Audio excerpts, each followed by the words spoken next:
बहुत बहुत स्वागत है आप सभी का आपके अपने YouTube channel Shukla study point में। मैं शिवम शुक्ला आप सभी दोस्तों का हार्दिक स्वागत करता हूं। ये महासंग्राम रिवीजन क्लास है प्राचीन इतिहास बीए सेकंड सेमेस्टर के छात्र छात्राओं के लिए, यानी कि ancient history BA first year second semester का जो कोर्स है उसको आज के वीडियो के माध्यम से एक ही वीडियो में पूरा का पूरा समाप्त करने का प्रयास रहेगा। मैं छोटे छोटे प्रश्नों को लेकर के और पूरे के पूरे सिलेबस का एक प्रकार से ओवरव्यू दूंगा। तो लगभग ये वीडियो बड़ा लंबा होने वाला है, तो आप लोग अंत तक जरूर बने रहिएगा। बहुत ही महत्वपूर्ण चीज़ें बताऊंगा आज के वीडियो के माध्यम से। वीडियो को स्किप ना करें, पानी वानी पी करके बैठिएगा, ताकि आज का जो है जो वीडियो होगा ये थोड़ा सा लंबा हो सकता है, क्योंकि इसमें बहुत सारे जो है प्रश्न हमने जो है इकट्ठे किए हैं। चूँकि प्राचीन इतिहास आप पढ़ रहे हो, प्राचीन इतिहास में आपको पढ़ना क्या क्या है। आपको political history of India, political history of India कब से कब तक, 600 बीसी से लेकर के 647 एडी तक, यानी कि 600 ईसा पूर्व से लेकर के 647 ईस्वी तक के कार्यकाल के बारे में आपको यहाँ पर पढ़ना है विस्तार से। ओके, तो क्या क्या पढ़ना है इसको लेकर के सिलेबस में मैंने ऑलरेडी चर्चा कर दी है, और तो वो आप लोग ज़रूर देख लीजिएगा। ओके, और कब तक पढ़ना है सारी चीज़ों को उसमें मैंने बताया है, तो आप लोग सिलेबस देखिएगा। मॉडल पेपर ऑब्जेक्टिव का मैंने डाल रखा है, उसको भी देख लीजिएगा। और एक प्रकार से लिखित का मॉडल पेपर आपके समझ जल्द ही आएगा, आप लोग उसको लेकर के परेशान ना हो। और ये वीडियो जो है ऑब्जेक्टिव के लिए और लिखित के लिए दोनों के लिए बहुत ज़्यादा महत्वपूर्ण होगी, क्योंकि इसमें मैं जो है ऐसे प्रश्नों को लूँगा जिसके माध्यम से आपका एक भी प्रश्न नहीं छूटेगा। अगर आपने यह वीडियो देख लिया तो और आप अगर कुछ नहीं पढ़ें या ना पढ़ें, कोई दिक्कत की बात नहीं, आप आसानी से अच्छे अंक प्राप्त कर सकते हो, परीक्षा में पास कर सकते हो। ओके, चलें जानते हैं आखिरकार क्या क्या चीज़ें आपको इसमें पढ़ना है, विस्तार से हम समझाने का प्रयास। आइए देखते हैं। इस प्रकार के प्रश्न होंगे आपके समक्ष, यानी कि जो लिखित वाले छात्र छात्राएँ होंगे उनके लिए बहुत ज़्यादा एक प्रकार से आइडिया लगेगा कैसे उत्तर लिखना है। और इसके अलावा जो ऑब्जेक्टिव टाइप के हमारे छात्र छात्राएँ हैं, ऑब्जेक्टिव यूनिवर्सिटी जो है, यानी कि जिसमें ऑब्जेक्टिव टाइप की परीक्षा होने वाली है, उनके लिए बता दूं तो उनमें इसमें बहुत ज़्यादा डाटा दूंगा। तो उस डाटा के माध्यम से आपके बहुत ज़्यादा ऑब्जेक्टिव प्रश्न यहीं से बनेंगे। तो दोनों के लिए बेहद ही महत्वपूर्ण लेक्चर है, तो अंत तक ज़रूर दोनों लोग देखिएगा, बहुत ही ज़्यादा जो है आपको ज्ञान मिलेगा। चले चर्चा करते हैं। पहला प्रश्न आपके समक्ष है कि पुरातत्व इतिहास की जानकारी के महत्वपूर्ण साधन कौन से हैं। और इससे पहले जो है महासंग्राम वीडियो हिंदी की हो चुकी है, पॉलिटिकल साइंस की हो चुकी है और जियोग्राफी की हो चुकी है, तो आप लोगों ने देखा होगा। और जल्द ही आपके समक्ष सोशियोलॉजी की लाऊंगा, इसी प्रकार से अन्य सब्जेक्ट की लाने का प्रयास रहेगा। ठीक है, तो पुरातत्व इतिहास की जानकारी के महत्वपूर्ण साधन कौन कौन से हैं। तो पुरातत्व इतिहास की जानकारी के महत्वपूर्ण साधन हैं, इनमें चार जो है प्रमुख रूप से हमारे समक्ष आते हैं। तो चार प्रकार के साधन आते हैं जो कि मुख्यतया हमारे समक्ष जो है दृष्टिगत होते हैं। तो उसको आप इसी प्रकार से लिखेंगे कि पुरातत्व इतिहास की जानकारी के महत्वपूर्ण साधन इस प्रकार हैं, जो कि जिनकी संख्या चार है। और चार ये मुख्य रूप से होते हैं जो कि इतिहास के बारे में हमको विधिवत जानकारी प्राप्त करते हैं। अब कौन कौन सी चीज़ें से, मतलब कि कैसे कैसे हमको इतिहास जानने को मिलेगा। स्रोत माने होता है जानकारी एक प्रकार से प्राप्त करने का साधन, ठीक है, तो उसी को स्रोत कहा जाता है। पुरातत्व इतिहास यानी कि पुरातत्व इतिहास जो है उसको जानने का क्या लॉजिक था, क्योंकि उस समय कोई लिखित साक्ष्य तो था नहीं हमारे पास कि कोई लिखा हुआ कोई पुस्तक मिल जाए उसके माध्यम से हम बता दें कि हाँ इसमें ये चीज़ हुई थी। तो उसको जानने के लिए सबसे पहली बात होती है उत्कीर्ण लेख, यानी कि जो कुछ लेख लिखे गए हैं, या अभिलेख यानी कि कुछ शिलाओं पर या कुछ स्तंभों पर लेख लिखे जाते थे पहले। तो उन जो है शिलालेख और उन स्तंभ लेख जो है हमको मिलते हैं, जिनके माध्यम से हम जो है पुरातत्व इतिहास के बारे में जानकारी ग्रहण कर पाते हैं। पहला स्रोत होता है। दूसरा स्रोत सिक्के, यानी कि उस समय जो राजा महाराजा हुआ करते थे, तो उस समय कुछ ना कुछ एक प्रकार से मुद्राओं का चलन रहा होगा। तो उन्हीं मुद्राओं के माध्यम से हम उनका जो है कार्बन डेटिंग करते हैं और पता लगाते हैं कितने समय पुरानी की बात है। और उस जो है जो राजा का फ़ोटो होती थी, जैसे कि आज महात्मा गांधी की फ़ोटो छपी होती है जो है नोट पर, तो ठीक इसी प्रकार से आप देखेंगे पुरातत्व इतिहास में आप देखेंगे तो वहाँ पर भी जो है सिक्के पर क्या छपा होता है भाई, सिक्कों पर आप देखेंगे तो वो छपा होता है, जैसे राजा रानी की फ़ोटो हो गई, या फिर उस समय के जो फेमस इमारत रही है उसकी फ़ोटो छप गई हो, इसी प्रकार से अन्य चीज़ें। तो सिक्के के माध्यम से भी हम जो है बहुत ज़्यादा जो है जानकारी प्राप्त करने का प्रयास करते हैं। ओके, और तीसरा साधन है आपका स्मारक और मूर्तियाँ। यानी कुछ स्मारक और मूर्तियाँ हमको मिले हैं जिनके माध्यम से हम पुरातत्व इतिहास के बारे में जानकारी ग्रहण कर पाते हैं। इसके अलावा जो चौथा आपका साधन है वो है प्राचीन स्थानों की खुदाई में तथा वीरान स्थानों के अन्वेषणों से प्राप्त सामग्री, यानी ऐसे स्थान जहाँ पर कोई न जाता आता हो, वहाँ पर लोगों ने शोध किया, वहाँ पर अन्वेषण किया, उसके तदुपरांत जो हमको जानकारी मिलती है वो पुरातत्व इतिहास के बारे में जानकारी हमको वही ग्रहण करवाती है। कहने का मतलब ये है कि प्राचीन स्थानों की जब हम खुदाई करते हैं या कोई ऐसा स्थान जहाँ पर वीरान हो, कोई रह ना रहा हो, जब हम उनकी एक प्रकार से खुदाई करते हैं, फिर उन पर अन्वेषण करते हैं, उन पर शोध करते हैं, तो हमको प्राचीन इतिहास के बारे में यानी कि पुरातत्व इतिहास के बारे में जानकारी मिलती है। तो मुख्य रूप से 4 साधन होते हैं, 4 प्रकार के साधन होते हैं जिनके माध्यम से पुरातत्व इतिहास के बारे में जानकारी मिलती है। अच्छा, इतिहास की जानकारी के स्रोत और भी होते हैं, लेकिन पुरातत्व इतिहास जानकारी के स्रोत ये 4 ही होते हैं। या तो उत्कीर्ण लेख या अभिलेख होगा, या सिक्के होंगे, या स्मारक या मूर्तियाँ होंगी, या प्राचीन स्थानों की खुदाई करके, या फिर जो वीरान स्थान है उन पर हम अन्वेषण करें, उसके तदुपरांत जो है हमको प्राप्त होता है। ठीक है, ये चीज़ क्लियर हो गई। तो अभिलेखों से सिंधु सभ्यता का प्राप्त हम जो है चलता है, मौर्य काल का, गुप्त काल का, इन सभी की जानकारी हमको किससे मिलती है? अभिलेखों के माध्यम से हमको पता चलता है कि किसी समय सिंधु सभ्यता रही होगी, किसी समय मौर्य काल आ रहा होगा, गुप्त काल की भी जानकारी मिलती है हमको, उस समय कैसे कैसे क्या चीज़ें होती थी। तो ये जो है शिलालेख या अभिलेखों के माध्यम से हमको पता चले हैं बात। तो इतिहास की महत्वपूर्ण जानकारी प्राप्त होती है इन सभी साधनों से। तो पुरातत्व इतिहास की जानकारी के महत्वपूर्ण साधन ये हैं जो कि मैंने आपको बता दिए।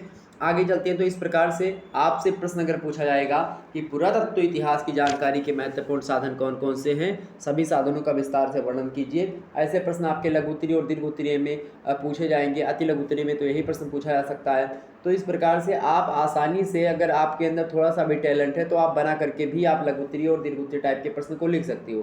तो थोड़ी जानकारी आपको मिली, यहाँ पर कुछ मात्रा में जानकारी पाए भैया। ये बहुत ज़्यादा महत्वपूर्ण जानकारी है जो मैंने बता दिया आपको। ओके, एग्जाम्स में जरूर प्रश्न आएगा। अगला प्रश्न देखिए आप। इसी प्रकार से आपको मैं समझाने का प्रयास करूंगा। तो ये मेथड ठीक है कि नहीं ठीक है, आपको आसानी से हर एक चीज़ को, यानी कि एक ही वीडियो के माध्यम से आप पूरे के पूरे सिलेबस के बारे में जानकारी प्राप्त करेंगे, और बड़े कम समय में आप पूरे के पूरे सिलेबस को जब पढ़ लेते हो आसानी से, आप आराम से लेटे हो, पंखा चल रहा है और आराम से ईयरफोन लगाओ और आराम से लेट करके वीडियो को पूरा आनंद लो। 2-3 दिन वीडियो देखो, आसानी से सारे जो आपके जो डाटा होगा मेरे द्वारा बोला गया वो आपके दिमाग में कलेक्शन होता चला जाएगा, वो आपको रटने की आवश्यकता नहीं पड़ेगी। ओके, चले दूसरा प्रश्न आपके समक्ष आ चुका है कि भारतीय भगवती सूत्र से क्या जानकारी प्राप्त होती है। अच्छा, भगवती सूत्र से भी जानकारी हमको मिलती है। जब देखेंगे प्राचीन भारतीय इतिहास के साहित्यिक स्रोतों में आप देखेंगे, जैसे जैन साहित्य से हमको पता चलता है। इसके अलावा भगवती सूत्र से, भगवती सूत्र में आप देखेंगे महावीर के जीवन पर कुछ प्रकाश डाला गया है, और 12 अंगों में प्रत्येक का उपांग भी इसमें आप देखेंगे मिलेगा। इसके अलावा भगवती सूत्र में 16 महाजनपदों का भी विवरण मिलता है। भद्रबाहु चरित में चंद्रगुप्त मौर्य के राज्यकाल की घटनाओं के बारे में जानकारी मिलती है। इसी प्रकार से आप देखेंगे बहुत सारी रचनाएं हैं जिनके माध्यम से हमको आदिकाल जो प्राचीन काल का जो इतिहास है इसके बारे में जानकारी मिलती है। तो आपसे उसी से पूछ रहा कि भगवती सूत्र से हमको क्या जानकारी प्राप्त होती है इतिहास में। ओके, तो भगवती सूत्र में महावीर के जीवन पर कुछ प्रकाश डाला गया है, और इन 12 अंगों के प्रत्येक का भी उपांग किया गया है, और इन पर अनेक भाष्य भी लिखे गए। भाष्य माने जो है दोबारा से, ऐसे टीकाकार होता नहीं भाष्य, तो उसी पहले भाष्यकार हुआ करते थे तो वो भाष्य लिखा करते थे, जैसे लेख एक प्रकार से वही। ओके, और नियुक्ति और चूड़ी टीका ये तमाम प्रकार के कहलाते हैं, जो कि इनके द्वारा भाष्य कि अनेक भाष्य लिखे गए, जो कि क्या कहलाते हैं, नियुक्ति कहलाते हैं, कोई चूड़ी कहलाता, कोई टीका कहलाती। तो यही सब चीज़ें हैं। भगवती सूत्र में आप देखेंगे 16 महाजनपदों का भी विवरण मिलता है, ये बात भी ध्यान रखेंगे। तो इस प्रकार से भगवती सूत्र जो है ये प्राचीन इतिहास की जानकारी देता है। ओके, ये साहित्यिक स्रोत है एक प्रकार से। भगवती सूत्र जो है प्राचीन इतिहास की जानकारी का साहित्यिक स्रोत है। ओके, अगला प्रश्न देखेंगे। पूर्व मध्यकाल के प्रमुख जैन ग्रंथों के नाम लिखिए। पूर्व मध्यकाल यानी जब मध्यकाल से पहले का जो काल था, पूर्व माने पहले, ठीक है, मध्यकाल माने मध्यकाल के पहले। तो इतिहास का जब मध्यकाल लगा उससे पहले का जो काल रहा होगा, समय काल, पूर्व मध्यकाल, तो उसमें प्रमुख जैन ग्रंथों के नाम जो हैं वही पूछा जा रहा है आपसे। तो पूर्व मध्यकाल लगभग आपके देखेंगे 600 से लेकर के 1200 ईस्वी में खास करके आता है, 600 से 1200 ईस्वी। और इसमें रचित जैन कथा कोशों और पुराणों जैसे कि हरिभद्र सूरी हो गया 705 से 775 ईस्वी, इनके हरिभद्र सूरी एक जो है रचनाकार हैं। इन्होंने क्या लिखा, इनके द्वारा रचित एक रचना है समरादित्य कथा।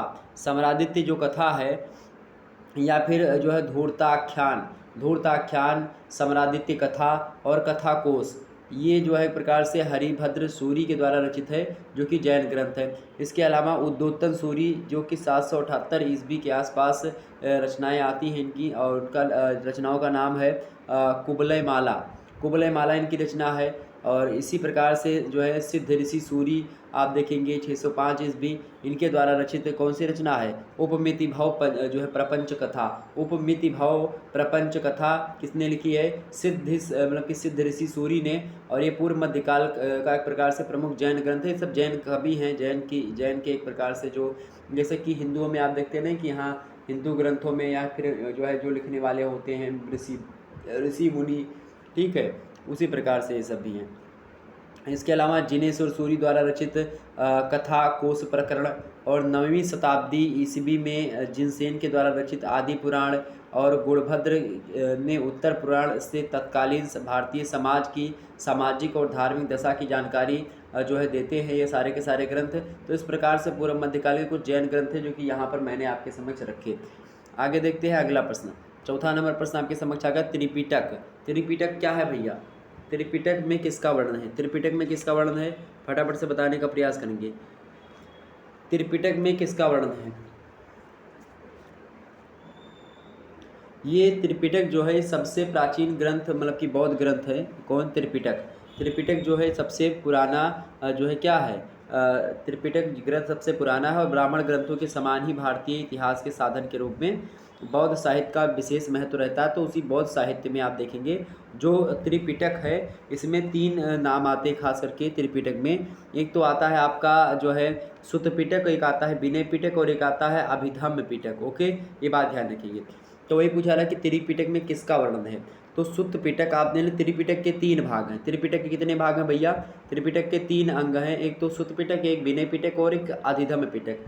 तो जो सुत्त पिटक है इसका, उसमें बुद्ध के धार्मिक विचारों और वचनों का क्या है, संग्रह है। तो जो बुद्ध के द्वारा दिए गए धार्मिक विचार थे, या बुद्ध के जो धार्मिक विचार थे वो, और उनके वचनों का संग्रह, यानी कि जो उन्होंने कहा उनका संग्रह सुत्त पिटक में है। और विनय पिटक की बात की है तो बौद्ध संघ के नियमों का उल्लेख किया गया है बौद्ध मतलब विनय पिटक में।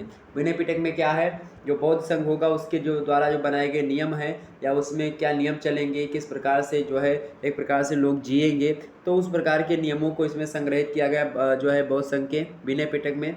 और जो तीसरा है अभिधम्म पिटक। अभिधम्म पिटक में बौद्ध दर्शन का विवेचन किया गया, यानी कि बौद्ध दर्शन जो है, जो बौद्धों की विचारधारा यानी कि दर्शन जो है उसका विवेचन किया गया है। तो त्रिपिटक में आप देखेंगे ईसा से लेकर के पूर्व की शताब्दी में भारत के सामाजिक व धार्मिक जीवन पर पर्याप्त प्रकाश भी पड़ता है। और तीनों पिटकों की भाषा कैसी है, तो ये पाली भाषा में है। तो यह बात ध्यान रखें, जो बुद्धों की भाषा है वो पाली है, और जैनियों की भाषा कौन सी, प्राकृत आ जाती है। कुछ कुछ पाली भी लोग लिखते हैं। तो इस प्रकार से त्रिपिटक आप देखेंगे ये महात्मा बुद्ध से संबंध रखती है। तो बौद्ध दर्शन भी इसमें संकलित है, वचनों का संग्रह, धार्मिक विचार भी बुद्ध के उसमें है, और इसके अलावा जो है बौद्ध संघ के नियमों का भी उल्लेख जो है विनय पिटक में, धार्मिक विचार और वचनों का संग्रह सुत्त पिटक में, और अभिधम्म पिटक में आप देखेंगे बौद्ध दर्शन का विवेचन किया गया है। ठीक, ये बात क्लियर हो गई। त्रिपिटक भी भारतीय इतिहास के बारे में जानकारी देता है। ओके, 5वां प्रश्न आप देखेंगे। 5वां प्रश्न आपके समक्ष है, कालिदास कौन था। कालिदास कौन था, तो कालिदास चंद्रगुप्त विक्रमादित्य के दरबार में इनके दरबार के 9 रत्नों में से एक था। और कालिदास भारत ही नहीं बल्कि विश्व साहित्य की अनुपम विभूति हैं। कालिदास के बारे में आप सभी को पता होगा, चंद्रगुप्त विक्रमादित्य के दरबार में 9 रत्नों में से एक नवरत्न कालिदास थे। कालिदास तो अभिज्ञान, शकुंतलम वगैरह रचना इन्हीं की है, बड़े फेमस हैं। और संस्कृत के वे अद्वितीय नाटककार हैं। अद्वितीय मतलब इनके समान कोई नाटककार नहीं था। और कालिदास के लिखे गए 7 ग्रंथ जो है माने जाते हैं इनके फेमस हैं।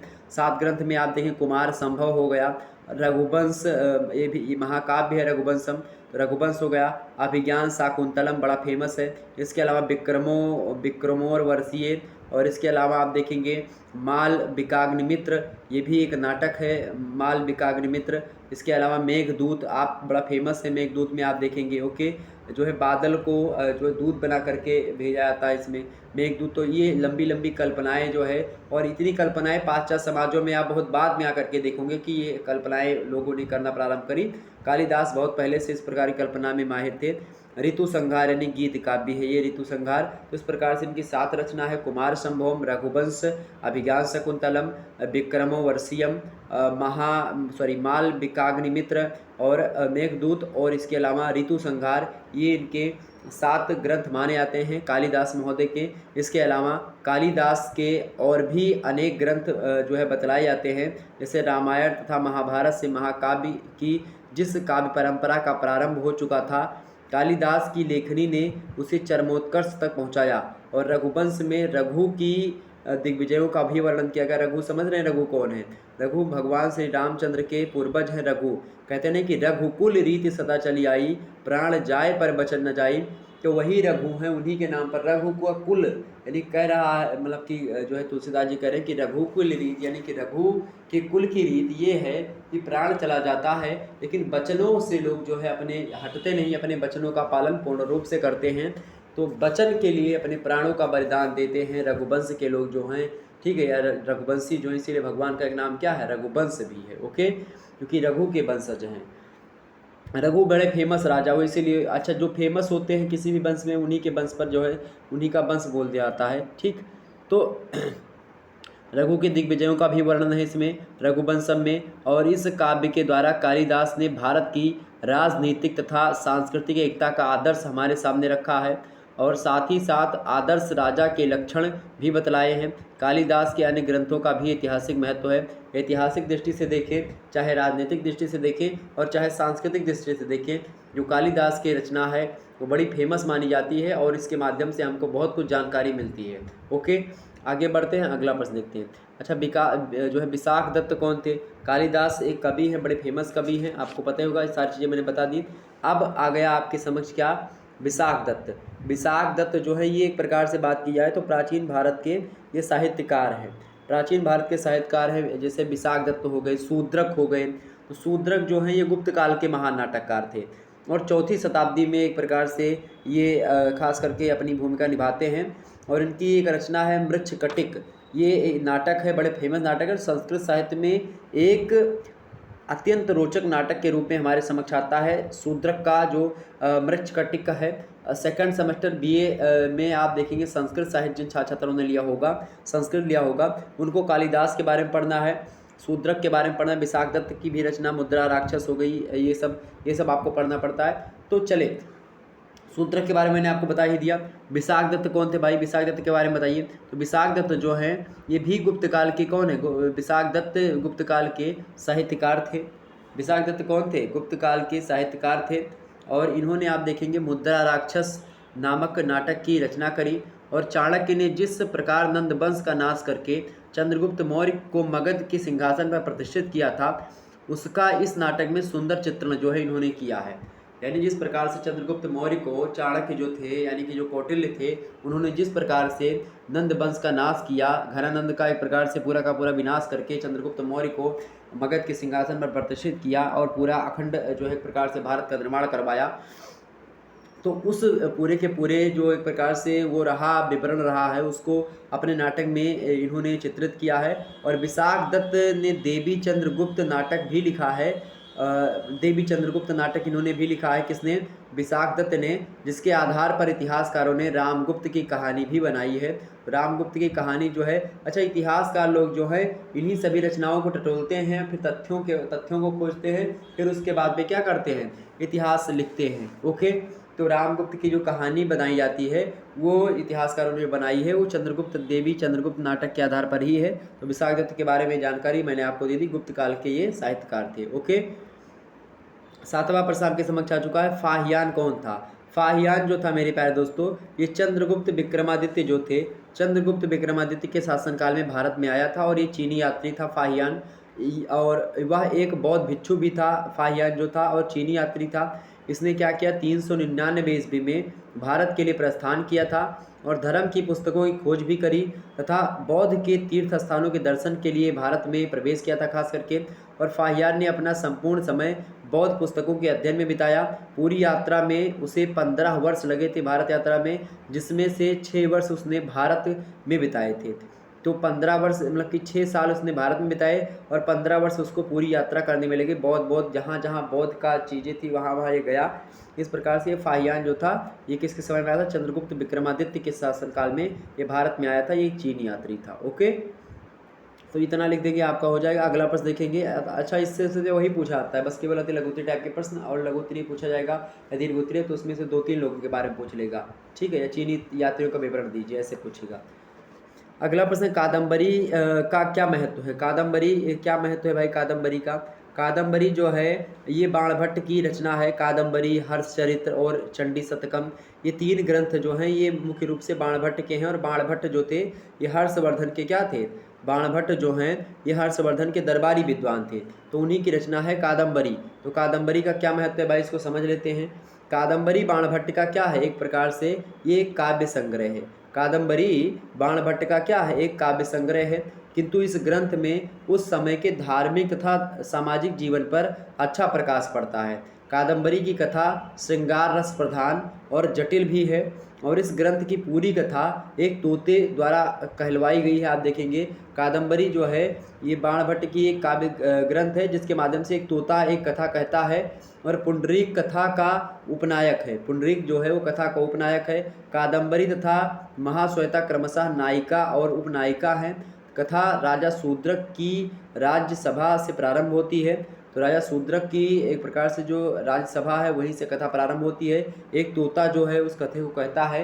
ओके, तो इस प्रकार से इसमें चीज़ें बताई गई हैं। अच्छा, जो तोता है वो सुखदेव स्वामी को भी कहीं ना कहीं पे डिनोट करता है, चूँकि तोता कथा कहता था, और सुग्गा जो था, सुग्गा मतलब समझ रहे हैं, तोता ही। तो आप देखेंगे जैसे कि काक भुसुंडी महाराज हो गए तो कौवा थे, वो कथा कहते थे, ठीक है। लोमस ऋषि लोमड़ी की तरह के थे, लोमड़ी थे, वो कहते थे कथा। तो ये सब पहले लोग पशु पक्षी तरीके से जो है कथा कहा करते थे। तो ये जो है एक प्रकार से इसी को कथानक रूढ़ी या काव्य रूढ़ी कहा जाता है हिंदी में या संस्कृत में। ओके, और जो है अभ्रंश काव्य में भी कथानक रूढ़ी कहा जाता है इसको। तो मेरे कहने का मतलब ये है मेरे भाई कि जो कथा होती है पहले के ज़माने में पशु पक्षी लोग अपने अपनी भाषा में कथा कहा करते थे, ऋषि मुनि अपनी अपनी भाषा में कथा कहा करते थे। तो जो ये कादम्बरी है बाणभट्ट का ग्रंथ है, काव्य ग्रंथ है, इसमें एक तोता कहानी कह रहा है। ओके, ये बात क्लियर हो गई। आगे समझते हैं और भी मुद्दों को। तो बाणभट्ट के बारे में जानकारी आपको मिल गई। बाणभट्ट की जो कथा जो है रचना है कौन, कादम्बरी, इसके बारे में जानकारी आपको हो गई। आगे समझते हैं। अगला प्रश्न आपके समक्ष है। अगला प्रश्न आपके समक्ष आ चुका है। देखें, 9वां नंबर प्रश्न है, युआन चांग का क्या महत्व? तो युआन चांग जो हैं इन्हीं को ह्वेनसांग कहा जाता है। युआन चांग का ही नाम क्या है? ह्वेनसांग है। तो आपसे एग्जाम में प्रश्न पूछेगा कि right the short note on जो है ह्वेनसांग, बताएं ह्वेनसांग। तो ह्वेनसांग के बारे में आपको एक नोट लिखना है, संक्षिप्त टिप्पणी करनी है, या ह्वेनसांग का क्या महत्व है, ऐसे प्रश्न पूछे तो आसानी से आप बता लेंगे अगर इस जो है इस प्रश्न को आप लोगों ने देख लिया। तो ह्वेनसांग या युआन चांग ये चीनी यात्री, नौवे से पता चल रहा है कि हाँ चांग पांग चिंग जो भी है, तो वो नाव से पता चल रहा है ना कि आपसे कहाँ का होगा, चाइना का होगा बिल्कुल। तो जहाँ पर भी ये ऐसा नाम मिले तो मतलब समझो कि फाहियान हो गया, योंग चांग हो गया, मतलब कि युआन चांग हो गया, या फिर ह्वेनसांग हो गया, ये सब नाम कहाँ का? चाइना का ही तो है। तो इसका क्या महत्व है? तो हर्षवर्धन के समय में चीनी यात्री था युआन चांग, और ये कहाँ पर आया है? भारत में आया। युआन चांग यानी कि जो ह्वेनसांग है, ह्वेनसांग बौद्ध धर्म के अध्ययन, धार्मिक ग्रंथों की खोज तथा बौद्धिक तीर्थ स्थानों के दर्शन के लिए 629 ईस्वी के लगभग में भारत में आया था, और नालंदा के प्रसिद्ध विश्वविद्यालय में उसने शिक्षा भी प्राप्त करी। किसने? ह्वेनसांग ने, यानी युआन चांग ने। और युआन चांग ने हर्ष की विजयों, राज्य विस्तार, धर्म, सामाजिक जीवन, कला और साहित्य के विषय में विस्तार से भी लिखा है, और वर्धन वंश के इतिहास की जानकारी का प्रमुख साधन युआन चांग का ही विवरण है। यानी कि जो ह्वेनसांग है इसके विवरण, यानी जो इसने लिखा है हर्षवर्धन के बारे में, तो जब हम इतिहास में हर्षवर्धन के बारे में पढ़ते हैं, जो भी जानकारी हमारे पास उपलब्ध होती है अधिकतर जानकारियाँ वो ह्वेनसांग के द्वारा दी गई ही जानकारी है। ओके, ये बात ध्यान रखिएगा। तो ह्वेनसांग कौन था? ये चीनी यात्री था मेरे भाई। ओके, आगे देखिए, अगला प्रश्न आपके समक्ष 10वां नंबर प्रश्न आपके समक्ष आ चुका है। प्राचीन काल इतिहास मतलब प्राचीन कालीन इतिहास की जानकारी के लिए साहित्य का क्या महत्व है? तो साहित्य का बड़ा ही ज़्यादा महत्व, चूँकि साहित्य के माध्यम से प्राचीन काल की बहुत अच्छी जानकारी हमको प्राप्त होती है। आइए देखते हैं कौन कौन सी किताबें हैं जिनके माध्यम से हमको जो है साहित्यिक रूप से साहित्यिक किताबें जो कि प्राचीन इतिहास के बारे में जानकारी देती हैं, कौन कौन सी हैं। तो प्राचीन काल के इतिहास की जानकारी के लिए साहित्य महत्वपूर्ण मतलब कि साहित्य की जो स्रोत है महत्वपूर्ण स्रोत रहा है। ऐतिहासिक तथा धार्मिक दोनों प्रकार के साहित्य से ही इतिहास की जानकारी होती है। और ऐतिहासिक साहित्य में आप देखेंगे जैसे रामायण हो गया वाल्मीकि जी द्वारा रचित, महाभारत महर्षि वेदव्यास द्वारा मतलब वेदव्यास द्वारा जी के रचित है ये। ओके, और तमाम सारे पुराण यानी कि 4 वेद 6 शास्त्र 18 पुराण, ये सब रचनाएं जो हैं, तमाम सारे ब्राह्मण जो है ग्रंथ हैं, आरण्यक है, तो इस प्रकार उपनिषद हैं। तो इनके माध्यम से क्या होता है, ये ऐतिहासिक साहित्य जिनके माध्यम से हमको इतिहास की जानकारी मिलती है। इसके अलावा हर्षचरित्र हो गया, और एक इसके अलावा जो है विक्रमांक देवचरित्र हो गया, हम्मीर काव्य हो गया, राज तरंगिणी हो गया, कल्हड़ की है। तो इस प्रकार से क्या होता है, अच्छा हर्षचरित्र जो है बाणभट्ट की एक प्रकार से है। ओके, तो राज तरंगिणी किसकी है? ये राज तरंगिणी किसकी भैया? राज तरंगिणी किसकी? कल्हड़ की है राज तरंगिणी। ओके, तो ये जो है ये हमको क्या करती है, ये महत्वपूर्ण ऐतिहासिक सामग्री उपलब्ध करवाती है। तो धार्मिक साहित्य में वैदिक साहित्य हो गया, बौद्ध साहित्य हो गया और जैन साहित्य हो गया। यानी कि जो वैदिक साहित्य यानी वैदिक साहित्य में संस्कृत भाषा का प्रयोग, बौद्ध साहित्य में पाली भाषा और जैन साहित्य में प्राकृत भाषा। तो संस्कृत, पाली और प्राकृत इन तीनों भाषाओं में जो लिखे गए जो धार्मिक ग्रंथ हैं, इन धार्मिक ग्रंथों के माध्यम से हमको इतिहास की जानकारी मिलती है। और इतिहास की जानकारी देने के ये महत्वपूर्ण साहित्यिक स्रोत के लिए हमारे समझ जाने जाते हैं, वैदिक ग्रंथ हो, बौद्ध ग्रंथ हो और जैन ग्रंथ हो। ओके, 11 नंबर प्रश्न देखेंगे आप सभी लोग। बाणभट्ट कौन था? तो बाणभट्ट जो था ये हर्षवर्धन का एक दरबारी विद्वान था, और इसने हर्षचरित्र, कादम्बरी, चंडी शतक ये जो है नामक 3 ग्रंथों की रचना करी थी। हर्षवर्धन मतलब कि हर्षवर्धन का दरबारी कवि था जो कि बाणभट्ट।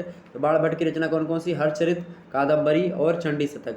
और हर्षचरित्र में जो है पुष्प भूति वंश के प्रारंभ से लेकर के विंध्याचल पर्वत की पहाड़ियों में राजश्री की प्राप्ति तक हर्ष के संबंधित इतिहास जो है। अच्छा, ये राजश्री जो है ये हर्षवर्धन की बहन है। राजश्री जो है ये हर्षवर्धन की बहन है। तो हर्षवर्धन की बहन जो इनकी प्राप्ति होती पहाड़ियों में जाकर के, ये सती होने का एक प्रकार से प्रयास करती है। हर्षवर्धन जाते हैं, उनको ढूंढते हैं, तो इन सभी बारे में जानकारी मिलती है पुष्पभूति वंश से लेकर के राजश्री के एक प्रकार से जब तक हर्षवर्धन राजश्री से मिल नहीं जाते हैं तब तक। ओके, बाणभट्ट के द्वारा जो रचित है आपका जो जानकारी इनकी रचनाओं में हर्षचरित्र में मिलती है। ओके, अगला प्रश्न आपके समक्ष है, देखिए 12 नंबर प्रश्न आपके समक्ष आ चुका है।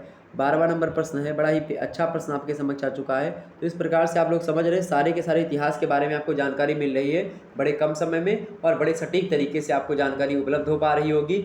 Are you getting my point or not? सारी बातें आपके समझ में आ रही हैं, फटाफट से बताने का प्रयास करें। सभी लोग वीडियो को शेयर कर दीजिएगा। ओके, प्रश्न क्या है? अगला प्रश्न, शूद्रक कौन था? शूद्रक गुप्त काल के शासनकाल में आप देखेंगे तो ये एक महान नाटककार के रूप में हमारे समक्ष आते हैं। शूद्रक बहुत बड़े नाटककार की श्रेणी में आते हैं और ये 4वीं शताब्दी ईसा पूर्व में उत्पन्न हुए थे। और इन्होंने मृच्छकटिकम नामक नाटक भी लिखा है। मृच्छकटिकम नाटक BA सेकंड सेमेस्टर के सिलेबस में भी संकलित है और संस्कृत साहित्य में यह एक अत्यंत रोचक नाटक माना जाता है मृच्छकटिकम। और इससे उस युग के भारतीय नगरों के जीवन पर अच्छा प्रकाश पड़ता है। तो इसीलिए जो है शूद्रक जो है इम्पोर्टेंट हो जाते हैं। तो शूद्रक कौन थे? आप बता सकते हैं कि गुप्त काल के महान नाटककार थे और 4वीं शताब्दी ईसा पूर्व में इनका आविर्भाव होता है। मृच्छकटिकम इनका नाटक है। इस प्रकार से आप जानकारी इनके बारे में दे सकते हैं। अगला प्रश्न देखिएगा, अगला प्रश्न आपके समक्ष है 13वां नंबर प्रश्न देखेंगे। 13वां नंबर प्रश्न है कि भारत यात्रा वृत्तांत में किसका वर्णन है? भारत यात्रा वृत्तांत में किसका वर्णन है? तो भारत यात्रा वृत्तांत आप देखेंगे, भारत यात्रा वृत्तांत के लेखक चीनी यात्री ह्वेनसांग यानी युआन चांग जो हैं, उसने भारत के अनेक स्थानों का भ्रमण किया और उसने नालंदा विश्वविद्यालय में शिक्षा भी ग्रहण करी। उसने जो भारत यात्रा वृत्तांत लिखी, मतलब कि जो रचना लिखी है, उसमें हर्षकालीन हर्ष के समय की जो पूरी सामाजिक, धार्मिक, राजनीतिक, आर्थिक जीवन है उसके संबंध में अच्छी जानकारी प्राप्त होती है। ह्वेन सांग का जो एक प्रकार से भारत यात्रा वृत्तांत है उसके माध्यम से, और उसका वर्णन प्रामाणिक एवं सजीव भी माना जाता है। उसने तथ्यों के हिसाब से जानकारी देने का प्रयास किया है। तो भारत यात्रा वृत्तांत जो रचना है ये किसने लिखी? ह्वेन सांग की रचना है और चीनी यात्री है और हर्षवर्धन के समय भारत काल में आया था ये, मतलब कि भारत में आया था ये। मैंने इसके बारे में पहले ही आपको बताया था। तो इस प्रकार से भारत यात्रा वृत्तांत में किसका वर्णन है? तो हर्षवर्धन के बारे में। 14वां नंबर प्रश्न देखेंगे। 14 नंबर प्रश्न आपके समक्ष है, कौटिल्य के अर्थशास्त्र का परिचय दीजिए। जो कौटिल्य के द्वारा रचित अर्थशास्त्र रचना है इसका परिचय दीजिए। कौटिल्य का अर्थशास्त्र जो है ये भी बहुत ज़्यादा जानकारी देता है। देखिए, कौटिल्य द्वारा रचित अर्थशास्त्र राजनीति का अनुपम जो है ग्रंथ होता है। यानी कि ये अर्थशास्त्र नाम केवल इसका है, इसमें राजनीति से जुड़े हुए पहलुओं के बारे में चर्चा की गई है, न कि अर्थशास्त्र संबंधी। अच्छा, आर्थिक मामलों पर भी इसमें जो है गौर फरमाया गया है।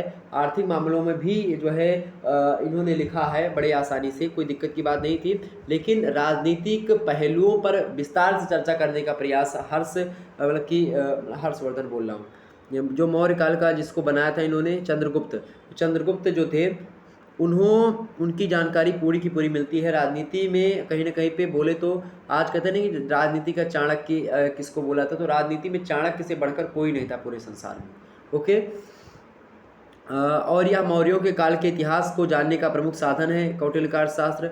कौटिल्य के द्वारा रचित अर्थशास्त्र में आप देखेंगे 16 भाग हैं, 180 उपभाग हैं। तो आपसे पूछ सकता है ऑब्जेक्टिव में कि कौटिल्य के द्वारा रचित अर्थशास्त्र में कितने भाग हैं, कितने उपभाग हैं? तो 16 भाग हैं, 180 उपभाग हैं और इसमें लगभग 6000 श्लोक संग्रहित किए गए हैं। कानून एवं शासन प्रबंध की अत्यंत महत्वपूर्ण पुस्तक ये मानी जाती है कौटिल्य का अर्थशास्त्र। आज भी लोग व्हाट्सएप पे जो ज्ञान इधर उधर का देते हैं वो सब कौटिल्य के द्वारा ही दिया गया ज्ञान इधर उधर भेजते रहते हैं, जिसमें मौर्यकालीन सामाजिक, धार्मिक, आर्थिक स्थिति का वर्णन मिलता है अर्थशास्त्र रचना में। और साथ ही साथ इस ग्रंथ में राज्य के कर्तव्य क्या होंगे इसको बताया गया है। राजकुमारों की शिक्षा दीक्षा कैसे होगी ये भी बताया गया है। मंत्रियों की नियुक्ति कैसे होती इसको भी बताया गया है। मंत्रियों को हटाना कैसे ये भी इसका भी मेंशन है। युद्ध शैली कैसी होगी उसके बारे में बताया गया है। मौर्यकालीन गुप्तचर व्यवस्था कैसी होगी, उसका विभाग कैसा होगा, उसका संगठन किस प्रकार से किया जाए, इन सभी के बारे में जानकारी मुख्य रूप से जो प्राप्त होती है मौर्य काल की, वो खास करके किससे प्राप्त होती है? कौटिल्य का अर्थशास्त्र से प्राप्त होती है। और इनकी ये रचना जो है बड़ी फेमस रही है। इसके माध्यम से जो है कई ज़्यादा अभी भी आज के अगर श्रेणी में देखेंगे आज भी कौटिल्य का अर्थशास्त्र बड़ा ही प्रासंगिक है राजनीति के क्षेत्र में। 15 नंबर प्रश्न है, स्थापत्य की वेशा शैली क्या है? स्थापत्य की वेशा शैली क्या है? तो उत्तर भारत के मंदिरों की कुछ अपनी विशेषताएं हैं। उनकी कला की शैली नागर शैली कहलाती है और दक्षिण भारत के मंदिरों की कला द्रविड़ शैली कहलाती है। और दक्षिणापथ के मंदिरों के निर्माण में नागर और द्रविड़ दोनों शैलियों का प्रभाव पड़ता है, अतः उसे बेसर शैली कहते हैं। तो कहने का मतलब मेरी ये है कि उत्तर भारत के जो मंदिर होते हैं वो जो होते हैं उनकी जो कला है वो किस शैली में है? वो नागर शैली में है। वो नागर शैली में मंदिर बनाते हैं। दक्षिण भारत के जो मंदिर हैं वो द्रविड़ शैली में बनाते हैं और जो दक्षिणापथ के मंदिर हैं वो द्रविड़ और नागर दोनों शैलियों का प्रयोग करते हैं। और जिस प्रकार से जब दोनों शैलियों का प्रयोग करते हैं तो उसी को बेसर शैली कहा जाता है। जिस प्रकार से क्या होता है, बेसर माने होता है मिलावटी। बेसर माने क्या होता है? मिलावटी। जिस प्रकार से घोड़े और गधे की मिलावटी से या उनके मिलने से क्या होता है, घोड़े और गधे अगर मिल जाते हैं तो उनका जो है मिला जुला रूप खच्चर जिसको कहते हैं, आप खच्चर समझते हैं। तो जब घोड़ा जो है एक प्रकार से और गदही या फिर जो है इस प्रकार से जब होता है उन दोनों में तमाम प्रकार की जो फिजिकल क्रियाएं होती हैं तो उनके माध्यम से क्या होता है, खच्चर का जन्म होता है। ठीक है, तो खच्चर कहीं ना कहीं पे आप देखेंगे। तो इसी प्रकार से जो बेसर होता है, बेसर माने होता है मिलावटी। तो जब दोनों शैली है नागर और द्रविड़ इसीलिए उसको बेसर शैली कहा जाता है। अगला प्रश्न देखेंगे, 16वां प्रश्न आपके समक्ष आ चुका, महाजनपद काल क्या था? महाजनपद काल क्या था? तो भैया लगभग 1000 ईसा पूर्व से लगभग मतलब कि 500 ईसा पूर्व तक के युग को भारतीय इतिहास में जनपद या महाजनपद काल कहा जाता है। और संपूर्ण देश में एक सिरे से दूसरे सिरे तक जनपदों का जाल फैला हुआ था। और एक प्रकार से जनपद राजनीतिक, सांस्कृतिक तथा आर्थिक जीवन की इकाई बन गए थे। ये एक प्रकार से महाजनपद के बारे में जानकारी है। डॉक्टर वासुदेव शरण अग्रवाल का ये कथन है जो कि बड़ा फेमस है। ये वासुदेव शरण अग्रवाल का ही कथन है। उत्तर वैदिक काल तक आर्य राज्यों का आधार जन अथवा जाति था और ये जन परिवारों के समूह हुआ करते थे। वैदिक युग में क्या हुआ कि प्रारंभ में ये जन एक स्थान से दूसरे स्थान को घूमते घूमते आप देखेंगे जो है घूमते फिरते रहते थे इधर उधर। और उत्तर वैदिक काल के बाद में आप देखेंगे तो ये जन अस्थायी रूप से बसने लगते हैं। अपने निवास के जो है ग्रामों और पार्श्ववर्ती भूभागों पर इन्होंने अपनी सत्ता स्थापित करी और परिणाम स्वरूप क्या हुआ, पड़ोसी राज्यों से युद्ध भी इनका होने लगा। और ये कहीं ना कहीं पे आप देखेंगे जो सत्ता स्थापित करने के बाद में ये राज्य अब जनपद में बदलने लगे थे और फिर जनपदों की सीमा विस्तार होने लगी थी और कहीं ना कहीं पे इसके परिणाम स्वरूप युद्ध हो रहे थे। और इस प्रकार से जनपद जो बड़े हो गए उनको महाजनपद कहा गया, जो जनपद छोटे रह गए वो जनपद ही कहलाते थे। जनपद मतलब कि बहुत बड़ा, मतलब कि एक प्रकार से एरिया, और महाजनपद मतलब बहुत बड़ा एरिया। ओके, तो ये था एक प्रकार से जनपद के बारे में। अच्छा, अब जनपद कौन कौन से थे, तो बौद्ध काल के महाजनपदों के बारे में जानकारी मिलती है। बौद्ध काल के महाजनपदों के नाम लिखिए। तो बौद्ध ग्रंथ एक है अंगुत्तर निकाय। तो अंगुत्तर निकाय में बौद्धकालीन प्रमुख महाजनपद जो हैं उनका वर्णन मिलता है। तो बौद्ध काल में भारत में लगभग 16 महाजनपद मिलते हैं। 16 महाजनपद आप लोगों ने नाम सुना होगा। तो उत्तर भारत में आप देखेंगे अपनी सर्वोच्च सत्ता के लिए प्रयत्नशील रहते थे ये 16 महाजनपद। और नाम क्या क्या हैं आपके समक्ष हैं इस प्रकार, आप देखें। पहला था आपका अंग, दूसरा था मगध, तीसरा था काशी। ओके, तीसरा था कौन सा, काशी। चौथा था कौशल, और पांचवा था वज्जी, छठवा था मल्ल, सातवां था चेदी, आठवां था वत्स और नौवां था कौन सा, कुरु। 10वां था पंचाल, 11वां था मत्स्य और 12वां था आपका सूरसेन, 13वां था अस्मक, 14वां था आपका अवंती, 15वां था गंधार और 6वां था कंबोज। ये 16 महाजनपद जो हैं ये बौद्ध काल के जो है महाजनपद हैं, जो कि अंगुत्तर निकाय जो कि बौद्ध ग्रंथ है, एक प्रकार से फेमस ग्रंथ है बौद्धों का।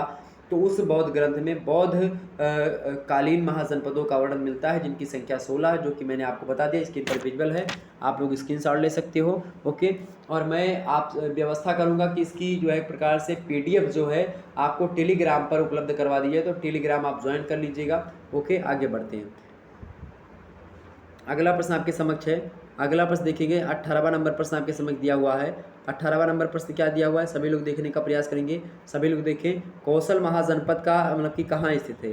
कौशल महाजनपद कहाँ स्थित था भाई, तो आधुनिक अवध का क्षेत्र इसमें शामिल था। इसकी राजधानी श्रावस्ती थी। कौशल साम्राज्य सरयू नदी के द्वारा 2 भागों में विभाजित था, उत्तरी कौशल और दक्षिणी कौशल। उत्तर भाग की राजधानी श्रावस्ती थी और दक्षिण भाग की राजधानी कुशावती थी। तो कौशल महाजनपद जो है यही था। कौशल महाजनपद जो है अवध का जो क्षेत्र है इसी क्षेत्र में शामिल था। राजधानी श्रावस्ती थी और कौशल साम्राज्य जो था वो सरयू नदी जो है अयोध्या में पड़ती है, सरयू नदी द्वारा 2 भागों में बढ़ता था। तो उत्तरी कौशल जो था वो सरयू नदी के उत्तर वाला भाग और सरयू नदी के जो दक्षिण में पड़ता था, क्योंकि सरयू नदी जो है पश्चिम से पूरब की ओर बहती है और पश्चिम से आप देखेंगे पूरब वाला एरिया आप देखेंगे सरयू नदी के जो उत्तर एरिया है, सरयू नदी की जो उत्तरी एरिया है वो गोंडा जनपद में आती है, मतलब कि गोंडा होता है वो। और सरयू नदी के इस पार आप देखेंगे तो अयोध्या जनपद शुरू हो जाता है, यानी कि फैज़ाबाद जिस पर जो पहले था फैज़ाबाद, आज का अयोध्या जो है, यानी अयोध्या ही उसका नाम, फैज़ाबाद तो बाद में जाकर के पड़ा था। तो अयोध्या जो मेन अयोध्या है वो सरयू नदी के जस्ट जो है दक्षिण दिशा में पड़ता है, ठीक है। और सरयू नदी के उत्तर दिशा में आप देखेंगे गोंडा, जहाँ जो है एक प्रकार से मैं रहता हूँ तो गोंडा उधर पड़ता है। तो ये था एक प्रकार से क्या था, तो जो उत्तरी भाग था उसकी राजधानी श्रावस्ती थी। श्रावस्ती में आप देखेंगे, जाएंगे अभी श्रावस्ती जाइएगा कभी तो बौद्ध ग्रंथों मतलब कि बौद्ध धर्म का एक प्रकार से उसमें बुद्ध, महात्मा बुद्ध की एक प्रकार से प्रतिमा आप देख सकते हो वहाँ पर, और अंगुलमाल गुफा वगैरह है, ऐतिहासिक जगह है। और दक्षिण भाग में आप देखेंगे तो इसकी राजधानी कुशावती थी। ओके, तो इस प्रकार से ये कौशल महाजनपद जो है स्थित था। अगला प्रश्न 19वां नंबर प्रश्न है, अवंती महाजनपद की स्थिति बताइए। अवंती महाजनपद जो था ये मालवा में था और इसके भी 2 भाग थे। एक उत्तरी अवंती जिसकी राजधानी कौन सी थी, उज्जैनी, यानी कि उज्जैन राजधानी थी किसकी, अवंती, यानी उत्तरी अवंती जो है इसकी राजधानी क्या है, उज्जैन है। और दूसरा दक्षिणी अवंती है उसकी राजधानी क्या है, उसकी राजधानी महिष्मती यानी कि माहेश्वर थी। और ये दोनों ही नगर आज भी विद्यमान है। विंध्याचल पर्वत अवंती राज्य को 2 भागों में विभाजित करता था, ये बात ध्यान रखें। अच्छा, महिष्मती जो है, ये राजधानी महिष्मती, आप लोगों ने बाहुबली मूवी में नाम सुना होगा शायद, बाहुबली मूवी में नाम सुना है तो शायद वही हो, ये वैसे हो, वही ही है मेरे हिसाब से, जहाँ तक मेरी जानकारी है। तो ये जो महिष्मती है ये वही है। ओके, आगे बढ़ते हैं। अगला प्रश्न देखिए, 20वां नंबर आपके समक्ष प्रश्न आ चुका है कि महासेन चंड प्राद्योत्य कौन था। महासेन चंड प्राद्योत्य कौन था? तो अवंती का सबसे प्रसिद्ध शासक महासेन चंड प्रद्योत्य ही था। और प्रद्योत्य जो है ये अत्यंत पराक्रमी था, धूर्त भी था, क्रूर शासक भी था। और इसने अवंती के पार्श्ववर्ती प्रदेशों को, यानी कि जो उसके आसपास के इलाके थे, उसको जीत करके अपने अधीन कर लिया था। और मथुरा के सूरसेन नरेश जो थे, उससे अपना वैवाहिक संबंध स्थापित करके मित्रता कर ली थी। तो इस प्रकार से ये महासेन चंड जो था, महासेन चंड प्रद्योत्य जो था, जिस प्रकार से इसका नाम है महासेन चंड प्रद्योत्य, उसी हिसाब से था। और अवंती जो महाजनपद है, यानी जो मालवा एक प्रकार से था, तो ये अवंती महाजनपद का ही एक प्रकार से सबसे फेमस जो है राजा माना जाता है, शासक माना जाता है, महासेन चंड प्रद्योत्य। ओके, 21वां नंबर प्रश्न आप देखेंगे, महाजनपदों में किस प्रकार की शासन प्रणाली थी। महाजनपदों में किस प्रकार की शासन प्रणाली थी? तो महाजनपदों में 2 प्रकार की शासन प्रणाली थी, अंग, मगध और काशी, कौशल, वत्स। ये जो 5 महाजनपद हैं, अंग, मगध, काशी, कौशल और वत्स, ये राजतंत्रात्मक शासन था, यानी कि यहाँ पर राजशाही चलती थी, यहाँ पर राजा लोग हुआ करते थे, वो शासन करते थे। जबकि आप देखिए कुरु, पंचाल, वज्जी, कंबोज, मल्ल, ये जो 5 महाजनपद हैं आपके, इसमें गणतंत्रीय शासन प्रणाली थी, यानी गणतंत्र था यहाँ पर। ओके, तो ये रिपब्लिक था, गणतंत्र था। कुरु, पांचाल, वज्जी, कंबोज, मल्ल, ये गणतंत्रात्मक यानी गणतंत्रीय व्यवस्था थी। लेकिन आज का गणतंत्र दूसरा है, उस समय का गणतंत्र दूसरा था, तो गणतंत्रीय व्यवस्था थी। लेकिन अंग, मगध, काशी, कौशल और वत्स में राजतंत्रात्मक शासन था। तो ये महाजनपदों की शासन प्रणाली थी, जो कि मैंने आपको बताई। अगला प्रश्न देखेंगे, 22 नंबर प्रश्न है, गणराज्य का क्या अर्थ होता है। तो प्राचीन भारत में गणराज्य उन राज्यों को कहा जाता था जिनमें कोई वंश परंपरागत राजा ना बनता था, यानी कि मतलब कि वंश के, यानी कि राजा का लड़का राजा नहीं होगा, जो योग्य होगा वो राजा होगा, इसको पब्लिक चाहेगी वो राजा होगा, इसी को तो रिपब्लिक कहते हैं। यानी राज्य का मुखिया जो होगा वो चुना जाएगा, ना कि एक अनुमानिक विधि के द्वारा उसको राजा बना दिया जाएगा। तो गणतंत्र का अर्थ होता है कि जिनमें कोई वंश परंपरागत राजा ना था। इन राज्यों में राज्य की संपूर्ण शक्ति जनता के हाथों में निहित होती थी। इस प्रकार से गणतंत्रात्मक व्यवस्था इसी को कहते हैं कि जनता अपने राजा का चुनाव स्वयं करे। ठीक है, आगे देखते हैं। अगला प्रश्न आपके समक्ष है, लिच्छवी लोगों की क्या विशेषताएं थी। तो लिच्छवी लोग जो थे, ये अपने संगठन, श्रेष्ठ शिक्षा, विद्या, कला, सामाजिक संस्कार, धार्मिक समारोहों व कार्यों के लिए प्रसिद्ध है। इनकी शिक्षा बड़ी अच्छी थी और कला, सामाजिक संस्कार बड़े अच्छे अच्छे इसके हैं, मतलब इन लोगों के, लिच्छवियों के, और इसीलिए जो है ये प्रसिद्ध थे। और प्राकृतिक सौंदर्य के प्रेमी भी रहे हैं लिच्छवी लोग। और अपनी वेशभूषा के कारण, आभूषण के कारण, साज सज्जा के कारण से ये जो है विशेष अभिरुचि रखते हैं। और ये युद्ध प्रिय रहते हैं, वीर सेनानी भी हैं, हमेशा मर मिटने की एक प्रकार से चाह रखते हैं। और इस मतलब कि इनका शासन प्रजातंत्रात्मक शासन था, यानी कि जो लोकतंत्र होता है इस प्रकार का शासन लिच्छवी लोग जो है पसंद करते थे। लिच्छवी जो था इस प्रकार का शासन पसंद करता था। ओके, क्लियर हो गई बातें, कोई दिक्कत की बात नहीं होनी चाहिए। आगे बढ़ा जाए। वैशाली में खास करके जो है उत्तरी बिहार जो है लिच्छवी इक्ष्वाकु वंश के क्षत्रिय माने जाते हैं। इक्ष्वाकु वंश समझ रहे हैं आप, इक्ष्वाकु वंश जो है वो क्षत्रियों का ही वंश जो है, क्षत्रियों का एक प्रकार से माना जाता है। जो क्षत्रियों के परिवर्तन का श्रेय माना जाता है वो इक्ष्वाकु को ही माना जाता है। ओके, ये बात ध्यान रखें। वैशाली के आसपास का इलाका जो है वही लिच्छवियों का इलाका रहा है। ओके, ये बात ध्यान रखेंगे। आगे देखते हैं। अगला प्रश्न है, लिच्छवी गणराज्य कहाँ पर स्थित था। तो यह उत्तरी बिहार में था। लिच्छवी इक्ष्वाकु वंश के क्षत्रिय थे। ये अपने सरल एवं सादे पवित्र जीवन के लिए प्रसिद्ध थे। इनका गणराज्य बड़ा था एवं शक्तिशाली भी था। वैशाली जो एक अत्यंत प्रख्यात और महान, वैभवशाली और बड़ा नगर था, लिच्छवियों की ही राजधानी वो हुआ करता था। कौन? वैशाली। वैशाली किसकी राजधानी हुआ करती थी? लिच्छवियों की राजधानी। और वैशाली लिच्छवी कैसी? गणराज्य पसंद करते थे लोग। ओके, यानी कि लोकतंत्र के प्रकार से क्या थे? प्रबल समर्थक रहे। अगला प्रश्न आपके समक्ष है 25 नंबर, गणराज्यों की शासन व्यवस्था कैसी थी? गणराज्यों की शासन व्यवस्था कैसी थी भैया? तो गणराज्यों में गणराज्य का एक अधिपति होता था जिसे गणपति यानी गणश्रेष्ठ कहा जाता था। उसे राजा भी कहा जाता था। गणपति को शासन कार्यों में जो है सलाह देने के लिए एक मंत्रिपरिषद होती थी। परिषा गणराज्य की मुख्य संस्था होती थी। परिषा की बैठक जो है संथागार नामक भवन में हुआ करती थी। गणराज्य प्रांतों, जिलों, तहसीलों और गाँवों में बटा हुआ था। तो इस प्रकार से गणराज्य के बारे में व्यवस्था होती है। ठीक है, अगला प्रश्न देखेंगे। अगला प्रश्न आपके समक्ष है 26 नंबर प्रश्न देखिएगा, वैशाली नगर के विषय में बताइए। वैशाली नगर के बारे में आपको जो पता है वो बताने का प्रयास करेंगे, यही आपसे पूछा रहा। वैशाली नगर के विषय में लिखिए या बताइए।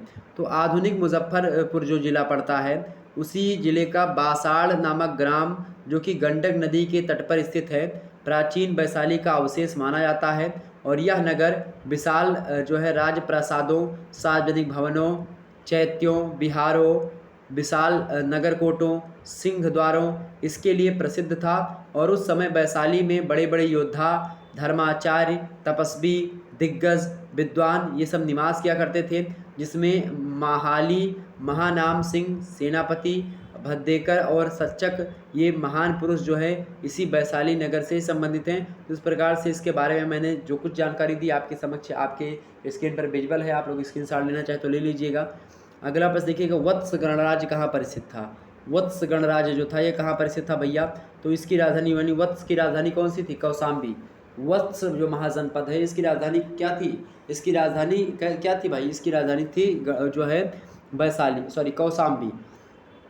तो वत्स गणराज्य की राजधानी कौशाम्बी थी, जो आधुनिक प्रयाग से लगभग 38 मील की दूरी पर थी। कौशाम्बी संस्कृति और व्यापार का प्रसिद्ध नगर था, क्योंकि यह नगर उस व्यापारिक मार्ग पर था जो विदिशा व उज्जैन होते हुए दक्षिण भारत को जाता था। तो ये वत्स गणराज्य वहीं पर स्थित था। ओके, राजधानी क्या थी? कौशाम्बी थी। आधुनिक प्रयाग यानी कि जो आधुनिक प्रयाग है वहाँ से लगभग 38 मील की दूरी पर आप देखेंगे कौशाम्बी संस्कृति और व्यापार का प्रसिद्ध नगर माना जाता था, वहीं पर स्थित था। और यह नगर व्यापारिक मार्ग पर था जो कि विदिशा और उज्जैन होते हुए दक्षिण भारत को जाता था। ओके, अगला प्रश्न देखेंगे, शाक्य गणराज्य कहाँ पर स्थित था? शाक्य गणराज्य कहाँ पर स्थित था? तो यह राज्य नेपाल की सीमा पर हिमालय की तराई जो इलाका पड़ता है उसी तराई इलाके में था। और यहाँ के शाक्य लोग इक्ष्वाकु अथवा सूर्यवंशी क्षत्रिय थे। इक्ष्वाकु वंश जो है सूर्यवंश का ही भाग है। जो आजकल के सूर्यवंश के क्षत्रिय हैं वो इक्ष्वाकु के ही वंशज हैं। तो इक्ष्वाकु एक राजा थे, बड़े फेमस राजा हुए हैं इक्ष्वाकु। लेकिन आप देखेंगे परशुराम जी जब क्षत्रियों का विनाश कर रहे थे उस समय इक्ष्वाकु जो थे वो अपनी जो है स्त्री मतलब अपनी जो पत्नी थी उनकी आंचल में छुप गए थे, और इस कारण से जो है वो बच गए थे। और वहीं से जो है क्षत्रिय वंश का प्रवर्तन का श्रेय माना जाता है इक्ष्वाकु को। ये सूर्य वंश के क्षत्रिय थे। इनकी राजधानी कपिलवस्तु थी। और इस गणराज्य में शाक्यों के लगभग 80,000 परिवार थे। शाक्यों के कितने परिवार थे भाई? 80,000 परिवार थे। और यह गणराज्य अत्यंत प्रगतिशील था। कौन? जो शाक्य गणराज्य था। ओके, नेपाल की सीमा का जो हिमालय से नीचे वाला इलाका है, तराई इलाका हिमालय का, वहीं ये गणराज्य स्थित था। ओके, 29 नंबर प्रश्न देखिएगा आप सभी लोग, संस्थागार क्या होता है? संस्थागार क्या होता है? तो प्रत्येक गणराज्य की एक व्यवस्थापिका सभा होती थी जिसे संस्थागार कहा जाता था। यानी गणराज्य जो हुआ करता था उस गणराज्य में एक व्यवस्थापिका, जैसे संसद होती है आजकल वैसे व्यवस्थापिका सभा होती थी पहले, उसी व्यवस्थापिका सभा को संस्थागार कहा जाता था, जो आज संसद है। राज्य के मूल कुलीन परिवारों के और संभवतः अन्य वर्गों के प्रतिनिधित्व गण जो होते थे संस्थागार के सदस्य हुआ करते थे। इन सदस्यों को राजा की ओर से उनके पुत्रों को उपराजा की उपाधि दी जाती थी। इस प्रकार से ये संस्थागार के बारे में जानकारी थी जो कि मैंने आपको दी।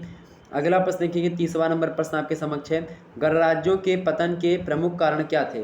गणराज्यों का पतन क्यों हुआ, कैसे हुआ, इसके क्या कारण थे, ये बताने का प्रयास करेंगे। तो गणराज्यों के पतन के मुख्य रूप से कई कारण थे, जैसे कि पारिवारिक ईर्ष्या या द्वेष की भावना से गणराज्यों का पतन हुआ। सदस्यों में एकता व संगठन का अभाव भी होने लगा धीरे धीरे, यानी कमी होने लगी। इसके कारण से क्या हुआ, गणराज्यों का पतन प्रारंभ हो गया। इसके अलावा गुप्त सम्राटों की साम्राज्यवादी जो नीति रही है, तो गुप्त सम्राटों की जो साम्राज्यवादी नीति रही है, इसके कारण से गणराज्यों का पतन धीरे धीरे होना प्रारंभ हो गया। ओके, तो ये कारण थे प्रमुख रूप से जो कि गणराज्यों के पतन के थे। ओके, अगला प्रश्न देखेंगे, 31 नंबर प्रश्न है, कौटिल्य के अर्थशास्त्र में किसका वर्णन मिलता है। कौटिल्य का जो अर्थशास्त्र है, जो कि मौर्य काल के बारे में विधिवत जानकारी देता है, इसके किसका वर्णन है। तो कौटिल्य के अर्थशास्त्र में सम्राट चंद्रगुप्त मौर्य की शासन की जो विधि है उसका प्रतिपादन किया गया है। इसमें लगभग 15 भाग हैं, 180 उपभाग हैं, 6000 श्लोक हैं। ओके, ये बात ध्यान रखेंगे किसके, तो जो ये कौटिल्य का अर्थशास्त्र है, कौटिल्य के अर्थशास्त्र में मेरे प्यारे दोस्तों, कौटिल्य के अर्थशास्त्र में आप देखेंगे, कौटिल्य के अर्थशास्त्र में कितने भाग हैं बताएं। कौटिल्य का जो अर्थशास्त्र है इसमें कितने भाग है भैया, तो इसमें 16 भाग हैं। कितने भाग है, 16। यहाँ पर 15 लिख गया क्या, 16 भाग कर लीजिए इसको। वही मैं सोच रहा था कि भी मैंने 16 बताया था, 15 कैसे होगा। 16 भाग हैं, 180 उपभाग हैं और 600 जो है 600 आपके कितने 6000 श्लोक हैं। और ये जो पुस्तक अर्थशास्त्र राजनीति, प्रशासन और वैधानिक विषयों पर एक अनुपम ग्रंथ माना जाता है। ओके, अगला प्रश्न देखिएगा, 32 नंबर प्रश्न, इंडिका। इंडिका एक पुस्तक है जिसके रचनाकार कौन है, मेगास्थनीज है। तो इंडिका ये मेगास्थनीज के द्वारा लिखी गई है और इंडिका नामक ग्रंथ का लेखन मेगास्थनीज ने किया था। वह बहुत समय तक चंद्रगुप्त मौर्य के दरबार में रहा भी था, जो मेगास्थनीज था, और भारत में रह करके इसने जो कुछ देखा और सुना वह सब उसने अपनी पुस्तक इंडिका में लिखा है। और यह पुस्तक आज उपलब्ध जो है नहीं है। और आप देखेंगे इस पुस्तक में खास करके इतिहास के बारे में जानकारी मिलती है, लेकिन ये पुस्तक आज उपलब्ध नहीं है, मूल रूप इसका मिलता नहीं है। अगला प्रश्न 33 नंबर प्रश्न देखिएगा, पाटलिपुत्र का शासन प्रबंध किस प्रकार का था। पाटलिपुत्र का जो शासन था वो किस प्रकार का शासन था। तो पाटलिपुत्र के लिए 30 अध्यक्षों का एक आयोग हुआ करता था। 30 अध्यक्ष हुआ करते थे उस आयोग के। तो एक प्रकार से इसका शासन प्रबंध 30 अध्यक्षों का एक आयोग था, उसके द्वारा चलता था। और इस आयोग को 5-5 सदस्यों की 6 समितियों में बांटा गया था। 5-5 सदस्य यानी कि 6 पंचे 30, यानी 5-5 सदस्यों की समिति होती थी। उनमें 6 समितियां बनाई गई थी 30 अध्यक्षों को मिला करके, और हर समिति के पास अलग अलग काम हुआ करते थे। और ये समितियां अग्रलिखित हैं, यानी कि आपको समितियां जो 5-6 समितियां हैं 5-5 लोगों को मिला करके, यानी 5-5 अध्यक्ष मिलकर के, चूँकि 30 अध्यक्ष होते थे शासन व्यवस्था के, तो 5 अध्यक्ष एक समिति के, 5 अध्यक्ष एक समिति के, इस प्रकार से 6 समितियों के अध्यक्ष हुआ करते थे, पाँचों। पहली समिति थी व्यापार एवं उद्योग समिति, यानी व्यापार और उद्योग को जो देखते थे उस समिति को व्यापार उद्योग समिति कहा जाता था। विदेश वाला मामले देखने को विदेश जो समिति बोला जाता था। इसके अलावा जो जनगणना करने वाले होते थे उनको जनगणना समिति, जो क्रय विक्रय यानी कि जो एक प्रकार से विनिमय प्रक्रिया, जो लेन देन वाला मामला देखते थे वो क्रय विक्रय समिति कही जाती थी। नियंत्रण समिति यानी जो समाज पर या फिर कुछ जैसे कि पुलिस आज नियंत्रण करती है समाजों पर या लोगों पर, तो उस प्रकार से ये समिति हुआ करती थी जो समाज पर या समाज के लोगों पर नियंत्रण रख सके। और इसके अलावा कर समिति, एक टैक्स वसूलने वाली समिति होती थी। तो इस प्रकार से 6 समितियां थी जो कि पाटलिपुत्र का शासन प्रबंध चलाने के लिए मोस्ट इम्पोर्टेंट थी। ओके, ये बात ध्यान रखेंगे। 34 नंबर प्रश्न देखिए आप सभी लोग। 34 नंबर प्रश्न है, अशोक के स्तंभ कैसे थे और कहाँ मिलते थे।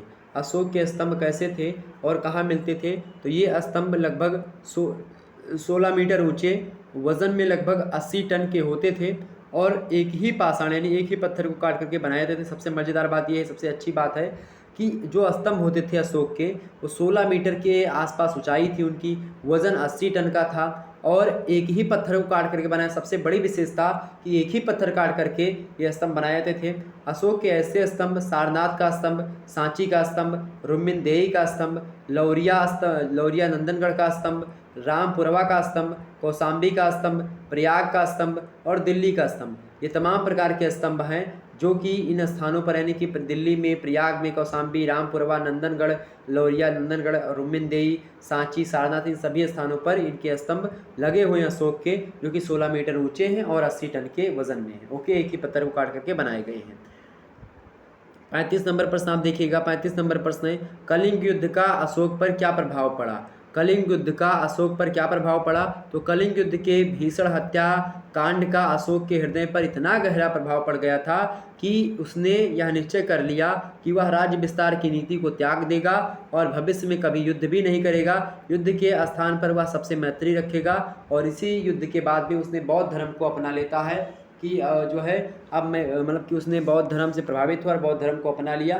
तो कहने का मेरी मतलब ये है कि जो कलिंग युद्ध हुआ था इसके किससे इसने युद्ध लड़ा था, किस राजा से, इस बात का मेंशन तो इतिहासकारों ने नहीं किया है और इस बात मतलब ये हमेशा मिलेगा कलिंग युद्ध। लेकिन कलिंग ने किससे युद्ध किया था, मतलब कलिंग का राजा कौन था उस समय जब अशोक ने आक्रमण किया था, वो नहीं मिलता है।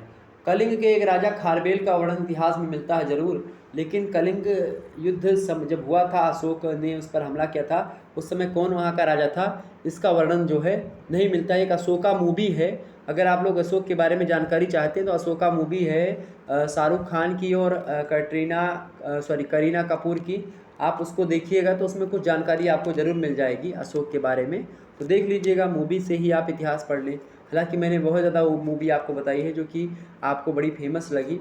ओके, तो ये ज़रूर देखिएगा। आगे देखते हैं। अगला प्रश्न है कलिंग युद्ध का क्या परिणाम हुआ? तो युद्ध के बाद अशोक ने युद्ध सदैव के लिए बंद कर दिया और धर्म प्रचार के काम में लग गया। इससे सैनिक शक्ति क्या हो गई, इसकी कमज़ोर हो गई, सेना में उदासीनता आ गई, जो है आक्रमणीयता फैल गई, मतलब कि लोग काम करना पसंद नहीं करने लगे, निठल्ली सेना हो गई, मनोबल सेनाओं का गिर गया, रण कौशल भी कम हो गया, अहिंसा और सेवा के आदर्शों पर कोई साम्राज्य नहीं चलाया सकता।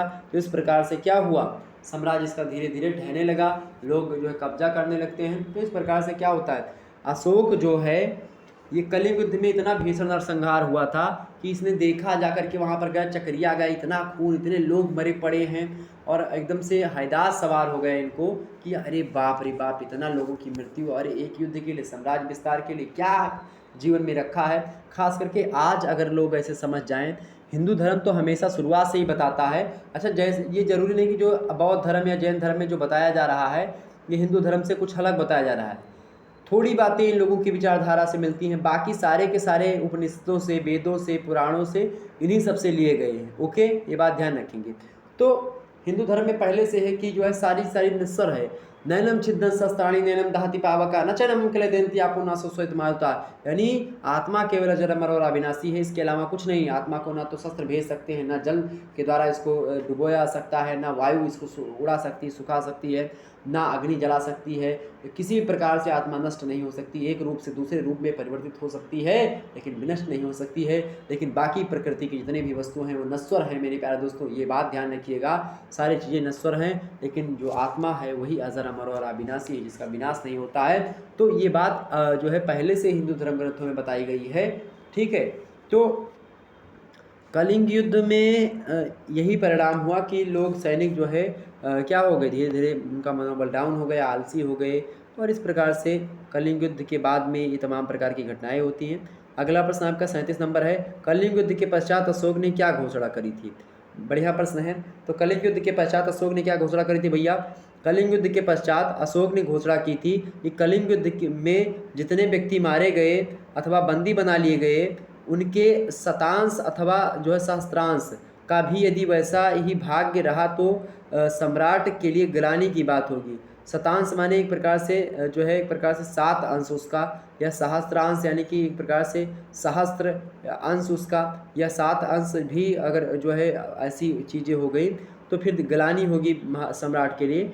इसके अतिरिक्त यदि कोई मतलब यदि उसे कोई क्षति पहुंचाएगा तो जहाँ तक संभव हो सकता है सम्राट उसे भी सहन नहीं करेगा। अब सम्राट के विचार में वास्तविक विजय धर्म विजय की ही थी, अतः भेरी घोष के स्थान पर धर्म घोष की गूंज जो है सुनाई देने लगती है और दिग्विजय के स्थान पर दुर्ग विजय का प्रयत्न किया जाता है। और इस बाद में आप देखेंगे जगह जगह पर अशोक ने धम्म यानी कि अशोक का देखेंगे कि जो है जो ये इसके स्तंभ लेख हैं ये लगवाना प्रारंभ कर देता है, तमाम प्रकार की चीज़ें शुरू हो जाती है इसकी। तो ये तमाम प्रकार की जो चीज़ें हैं ये खास करके अगर बात की जाए, ये खास करके तमाम प्रकार की चीज़ें थी, ये सब अशोक जो है ये सब अशोक जो है कलिंग युद्ध के बाद में ही ये शिलालेख स्तंभ लेके आते हैं इसके धीरे धीरे करके। ओके, अगला प्रश्न देखेंगे। 38 नंबर प्रश्न आपके समक्ष है, मेगास्थनीज कौन था? मेगास्थनीज जो है ये आर्कोसिया के क्षत्रप जो है सिविट्रियस के मतलब के साथ रहता था, और वहाँ से वह सेल्यूकस द्वारा अपना राजदूत बना करके चंद्रगुप्त मौर्य की राजसभा में पाटलिपुत्र भेजा गया था, और यूनानी राजदूत था सेल्यूकस निकेटर जो था। सेल्यूकस पर चंद्रगुप्त की विजय के पश्चात भारत आया था ये। सेल्यूकस जो है चंद्रगुप्त से युद्ध भी लड़ा था पहले, चंद्रगुप्त ने इसको पराजित कर दिया था, और बाद में मेगास्थनीज को भेजा गया था। सेल्यूकस का दूत था ये और भेजा गया था। ओके, और वह बहुत समय तक चंद्रगुप्त की राजसभा में रहा। भारत में रहकर के उसने जो कुछ भी देखा और जो कुछ भी सुना उसने अपनी पुस्तक इंडिका में वो लिखा। और चूंकि सेल्यूकस निकेटर की बहन थी, उन्हीं के साथ चंद्रगुप्त का विवाह हुआ था। सेल्यूकस जो था उसकी मतलब कि जब सेल्यूकस हार जाता है चंद्रगुप्त मौर्य से, तो क्या होता मौर्य से तो क्या होता है कि सेल्यूकस निकेटर एक प्रकार से बंदी बन जाता है। तो कहा जाता है कि चाणक्य ने सलाह दी कि इससे शादी कर लो, इसकी बहन से। तो उसकी बहन से चंद्रगुप्त की शादी हो जाती है, ताकि जो दोबारा से ये फिर आक्रमण ना कर सके। इस प्रकार से चंद्रगुप्त की मतलब कि एक प्रकार कभी मान लेते बाद में कभी आप कमज़ोर पड़ो तो बाद में फिर जो है ये हमला ना कर सके बदले की भावना से। तो इस प्रकार से जो है चाणक्य जी ने इतनी अच्छी नीति बताई, और इसीलिए क्या हुआ कि उसने भेजा दूत कि हाँ जाओ वहाँ पर रहो, देखो क्या क्या मामला चल रहा है, कैसे क्या। और उसने इंडिका पुस्तक लिखी मेगास्थनीज ने। अगला प्रश्न देखते, कौटिल्य कौन था? कौटिल्य जो थे ये यानी चाणक्य के नाम से और विष्णुगुप्त के नाम से विख्यात हैं। तो चाणक्य, विष्णुगुप्त और कौटिल्य ये तीनों एक ही व्यक्ति हैं। ओके, चाणक्य के वंश तथा प्रारंभिक जीवन के संबंध में हमारी जानकारी बहुत कम है, और कहा जा सकता है कि वह तक्षशिला के पास रहने वाला एक ब्राह्मण था, और वह ब्राह्मण तक्षशिला विश्वविद्यालय में राजनीति का प्राध्यापक भी था। राजनीति शास्त्र के एक प्रकार से प्रोफेसर, जिस प्रकार से आज पढ़ाते हैं उसी प्रकार से प्रोफेसर थे ये कौटिल्य जी। ओके, यानी चाणक्य जी राजनीति शास्त्र के प्रोफेसर थे। ओके, अगला प्रश्न देखेंगे, 40 नंबर प्रश्न है, अशोक की धम्म नीति यानी धर्म नीति कैसी थी? तो अशोक बौद्ध धर्म का अनुयायी था, किंतु उसकी धार्मिक नीति में सहिष्णुता थी। वह संसार की सभी जातियों और धर्मों में समन्वय करना चाहता था। अपने 12वें शिलालेख में उसने सब धर्मों की पारस्परिक सहिष्णुता तथा श्रद्धा पर विशेष बल दिया, और अशोक ने जिन सिद्धांतों तथा आदर्शों का देश विदेश में प्रचार किया वे किसी धर्म विशेष के सिद्धांत नहीं थे, वे सर्वधर्म सिद्धांत थे। यानी अशोक चूँकि पहले हिंदू था, बाद में इसने बौद्ध धर्म को अपनाया। बौद्ध धर्म की मतलब अपनाया एक प्रकार से कह सकते हैं कि सभी धर्मों को एक प्रकार से साथ ही रखा, किसी धर्म को ना ऊंचा बताया ना नीचा बताया, सभी धर्म को ठीक तरीके से समझाने का प्रयास किया, और इस प्रकार से इसने जो है खासकर हिंदू धर्म और बौद्ध धर्म इसको प्रचारित करने का प्रयास किया। अगला प्रश्न देखेंगे, 41 नंबर प्रश्न है, प्रधानमंत्री कौन होता था? तो इस पद पर जो यानी कि मौर्य काल की बात कर रही हूँ, मतलब कि कर रहा हूँ, तो मौर्य काल में आप देखेंगे प्रधानमंत्री जो होता था, तो इस पद पर कौटिल्य जो थे यानी चाणक्य जो थे वो प्रधानमंत्री थे, और वह राज्य का प्रधान तथा पुरोहित दोनों ही हुआ करते थे। वास्तव में दोनों पद और उसके कार्य अलग अलग हुआ करते थे। प्रधानमंत्री और पुरोहित का कार्य वैदेशिक नीति में गुप्तचरों जो गुप्तचर हुआ करते थे उसमें, और निरीक्षक जो हुआ करते थे उसमें, उन सभी की नियुक्ति करना हुआ। राज अधिकारियों और कर्मचारियों की परीक्षा करने में सम्राट को परामर्श देना था। वह शिक्षा की व्यवस्था भी करता था और प्रशासन के सभी विभागों पर नियंत्रण भी रखता था। कौन? जो प्रधानमंत्री या पुरोहित हुआ करता था। तो इस प्रकार से प्रधानमंत्री जो था वो चाणक्य हुआ करते थे मौर्य काल के समय काल में। अगला प्रश्न है 42 नंबर प्रश्न, समाहर्ता की क्या भूमिका थी मौर्य काल में? तो आधुनिक प्रशासन में उसे हम राजस्व मंत्री यानी कि जो राजस्व यानी कर वाले जो मंत्री होते हैं उसी को समाहर्ता बोला जाता था। इसका कार्य राजकीय करों को एकत्र करना होता था। साम्राज्य के जनपद इसके अधीन हुआ करते थे। इसकी सहायता के लिए जो है विभाग के अन्य अध्यक्ष भी हुआ करते थे। प्रजा की जो है संपत्ति और करों से प्राप्त आय और व्यय का पूरा हिसाब रखना इसी का काम हुआ करता था। तो ये समाहर्ता की ये भूमिका मानी जाती है। ओके, ये बात ध्यान रखेंगे। तो इस प्रकार से आप लोगों ने इन चीज़ों को समझने का प्रयास किया, हमने बहुत सारी चीज़ों को आपको समझाया। ओके, अगला प्रश्न देखिएगा, 43 नंबर प्रश्न आपके समक्ष है, मौर्य प्रशासन व्यवस्था किस प्रकार की थी? मौर्य प्रशासन व्यवस्था किस प्रकार की थी भैया? तो संपूर्ण साम्राज्य अनेक प्रांतों में मौर्यों का बटा हुआ था। प्रांतों के शासक कुमार कहलाते थे, यानी कि जो प्रांत के शासक हुआ करते थे उनको कुमार कहा जाता था, और वे राजा के वंश के ही हुआ करते थे। प्रांतीय शासकों पर केंद्रीय सरकार का कठोर नियंत्रण रहता था, और नगरों के प्रबंध के लिए 30 अध्यक्षों का एक आयोग होता था, जिसको 6 समितियों में बांटा गया था। गाँव में आप देखेंगे स्वायत्त शासी व्यवस्था हुआ करती थी, मतलब कि लोक शासन क्या करते खुद ही। और राज्य की आय का मुख्य स्रोत भूमि का कर हुआ करता था, यानी कि भूमि कर जो था, यानी लगान जो था, एक प्रकार से मौर्य प्रशासन का खास करके कर की भूमिका निभाते थे। जो लोग खेती करते थे वो लोग कर दिया करते थे राजा को। ओके, अगला प्रश्न है 44 नंबर प्रश्न है, अशोक के 2 लघु शिलालेखों की विषय वस्तु क्या है। जो लघु यानी छोटे जो शिलालेख हैं उनकी विषय वस्तु क्या है। तो पहले से अशोक के व्यक्तित्व जीवन पर प्रकाश, पहले लेख से क्या होता है, पहले लेख से अशोक के व्यक्तित्व जो व्यक्तिगत जीवन है उस पर प्रकाश पड़ता है। दूसरे में आप देखेंगे धर्म का सारांश दिया हुआ है। इसमें आप देखेंगे दूसरा लेख जो है सिद्धपुर, जितिंग, रामेश्वर, ब्रह्मगिरी में पाया गया है। और दूसरा रूपनाथ, जबलपुर, हंसराज और बिहार आगरा जिले में पड़ता है। और बैराट जयपुर के निकट पाया गया है। यानी कि 2 जो शिलालेख इसके हैं उनमें आप देखेंगे, एक तो आप यानी जो एक लेख है वो सिद्धपुर और जितिंग, रामेश्वर, ब्रह्मगिरी में पाया गया है। दूसरा रूपनाथ यानी जबलपुर, हंसराज यानी कि बिहार आरा जिला जो पड़ता है वहाँ पर, बैराट यानी कि जयपुर के निकट, इन सभी पर दूसरा जो शिलालेख पाया गया है, जो कि लघु शिलालेखों में आते हैं इनके। अगला प्रश्न आप देखेंगे, अगला प्रश्न है आपका 45 नंबर, सारनाथ के स्तंभ में क्या प्रदर्शित किया गया है। सारनाथ के स्तंभ में क्या प्रदर्शित किया गया है। तो सारनाथ के स्तंभ में शीर्ष के नीचे गोल चौकी पर हाथी, बैल, सिंह और घोड़े की सजीव आकृतियाँ उत्कीर्ण की गई हैं। ये चारों ओर दौड़ते हुए अंकित किए गए हैं। ये चारों पशु चारों दिशाओं के प्रतीक के रूप में आंके गए हैं। इन चारों पशुओं के बीच में 4 धर्म चक्र अंकित किए गए हैं, जो बौद्ध धर्म के चक्र मतलब धर्म चक्र परिवर्तन के प्रतीक माने जाते हैं। और इन चारों पशुओं और धर्म चक्रों के ऊपर शीर्ष पर 4 सिंह वाली मतलब 4 सिंह की सजीव आकृतियां जो है बनाई गई हैं। और चारों की पीठ सटी हुई है और चारों के मुख अलग अलग दिशाओं में देख रहे हैं। कला मनोविज्ञों का विचार है कि यह स्तंभ भारतीय शिल्प में श्रेष्ठ एक प्रकार से रहा है। तो ये कहने का मतलब है कि जो सारनाथ का स्तंभ है उस पर आप देखेंगे तो जो 4 जैसे कि सिक्कों में आप देखेंगे, सिक्का देखा है आपने, एक का सिक्का देखा, उसमें जो अशोक स्तंभ है उसमें देखते नहीं कि बाघ बने, 3 ही बाघ दिखते होंगे आप, एक पिछवा वाला बघवा आपको छुपा रहता है। तो 4 बाघ हैं जो कि पीठिया सटाए हुए हैं और देख रहे हैं चौतरफा। ओके, तो ये चीज़ क्लियर हो गई आपकी। तो यही चीज़ थी।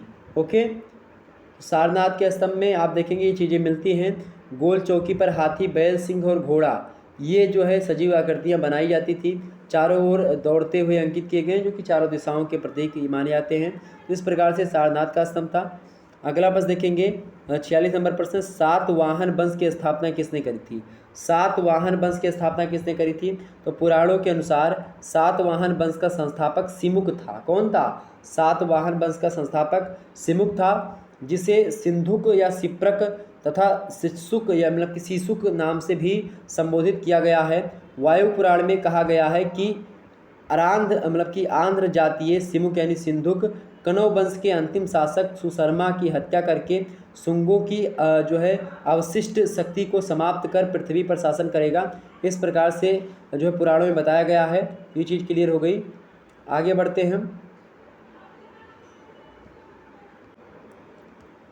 बढ़ते हैं, अगला प्रश्न देखिए। 50 प्रश्न तक आज बताएंगे, उसके बाद फिर 50 नेक्स्ट वीडियो में मैं बता दूंगा। ओके, परेशान ना हो उसके लिए। मात्र 50 प्रश्न आज हम देखेंगे और कल भी मैं 50 प्रश्न देखूंगा। तो इस प्रकार से आपका पूरा का पूरा हो जाएगा। तो महासंग्राम वीडियो 2 वीडियो में आपकी कंप्लीट होगी। एक वीडियो तो ये और एक वीडियो इसके जस्ट बाद, यानी कि कल आपकी लगवा दी जाए तो ये एक वीडियो कल आपकी लगवा दी जाएगी। ओके, तो कल रात के आपकी जब बोलेंगे यानी 8 या 9 बजे जो भी आप बोलें उसी समय लगवा दी जाएगी। चले, वैसे मैं 8 बजे या 9 बजे देखूंगा, जिस हिसाब से फिट होगा मैं वैसे 9 बजे ही लगवा दूंगा। आज 9 बजे से चल रही तो कल भी मैं 9 बजे जो है इस क्लास को लगवा दूंगा। ओके, चले। शुंग वंश कौन था। शुंग वंश कौन था भैया, मतलब कि शुंग कौन थे। शुंग कौन थे, तो हर्ष चरित्र में शुंगों को अनार्य बताया गया, यानी कि जो आर्य नहीं हुआ करते थे वो शुंग थे। ओके, हर प्रसाद शास्त्री शुंगों को पारसी बताते हैं, पारसी धर्म के, जबकि दिव्यावधान ग्रंथों में शुंगों को मौर्य भारद्वाज गोत्रीय बताया गया है। और इसके अलावा जो मालविकाग्निमित्रम है उस ग्रंथ में शुंगों को ब्राह्मण बताया गया है।